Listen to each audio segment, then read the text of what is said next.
We begin this morning, though, once again with the midterm elections because there are just 5 days to go. And that, of course, means Republicans and Democrats are making an all-out push to get voters to the polls. In a big pitch to voters, President Biden focused on threats to democracy, trying to convince Americans that Republicans can't be trusted to run the country. The president pointed to the January 6th insurrection and the recent attack on Speaker Nancy Pelosi's husband. That argument was echoed by former President Obama while campaigning for Democrats in Arizona. But top Republicans are pushing back, seizing on crime and the sluggish economy after the Federal Reserve announced another big hike in interest rates that now hovers above 8%. We have full team coverage of Decision 2022 with NBC News correspondent Shaq Brewster in Wisconsin and NBC News senior political editor Mark Murray. Mark, let's start once again with you. Messaging has been so crucial in the lead up to this election. We just mentioned Democrats are focusing on threats to democracy. Republicans are focused on crime and the economy. These might be issues that their bases care about, but are they getting through to those undecided voters? Yeah, Joe, that's a great question. And our NBC News poll ends up showing that threats to democracy ranks among the top, if not the top issue among all that's out there in the country. But disproportionately, it is an issue that fires up rank and file Democratic voters and not independents or the persuadable middle. Independents and the persuadable middle, according to our poll, see the economy and cost of living as their top issues. And so there might actually be an important logic for President Biden as well as former President Barack Obama talking about threats to democracy, because they do need to be able to fire up their voters to get them to the polls. But whether or not this is actually going at the persuadable middle and often the voters that end up deciding elections, that remains to be seen. Mark, we are seeing those big names hitting the campaign trail. That includes former presidents, both Obama and Trump. What's the purpose of these visits right now with just a few days to go? Is it firing up the base and getting them to the polls, or is it still trying to reach some of those undecided voters?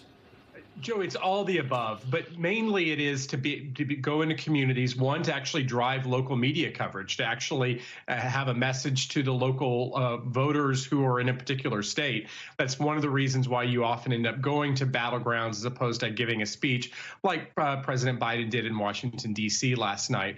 But the other thing to do is actually get your people encouraged to vote early. And it's not a surprise to me that you ended up having former President Barack Obama in Arizona. Arizona is a very big vote by mail speech and state, and oftentimes you end up having these events coinciding with pleas to your voters. Okay, be sure to mail in those ballots or go into that early vote center. And so these rallies and these events are often done in conjunction with get out the vote operations. You know, we know how divided the country is along party lines right now, but this year we are seeing evidence of split ticket voting in places like Pennsylvania and Georgia, two battlegrounds. For example, they'll maybe vote for the Republican for governor, but the Democrat in the Senate race. What does that tell you about the state of mind of the American voter? Yeah, Joe, it tells me that candidates ended up mattering a whole lot. And one of the reasons why we kind of see a gap in the polling in Pennsylvania, for example, where Josh Shapiro, the Democratic nominee for governor, has a wide lead, while John Fetterman is in a really neck-and-neck contest with Mehmet Oz in the Senate contest, is that Shapiro is just seen as a much, much better candidate than Republican Doug Mastriano.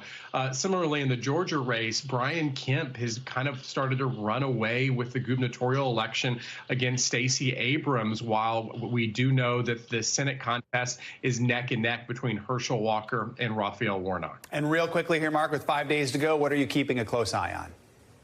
Everything, Joe. But of course, you know, again, the campaign activity, we are going to see former President Donald Trump rallying in Iowa. You're going to see a big event in the next couple of days with Barack Obama and President Biden in Pennsylvania. And so the states that everyone is focused in on the end, the ones that actually probably will end up determining control the U.S. Senate, that's what I'm interested in. No one better to keep an eye on everything than Mark Murray. Mark, thank you so much. Thanks for watching our YouTube channel. Follow today's top stories and breaking news by downloading the NBC News app.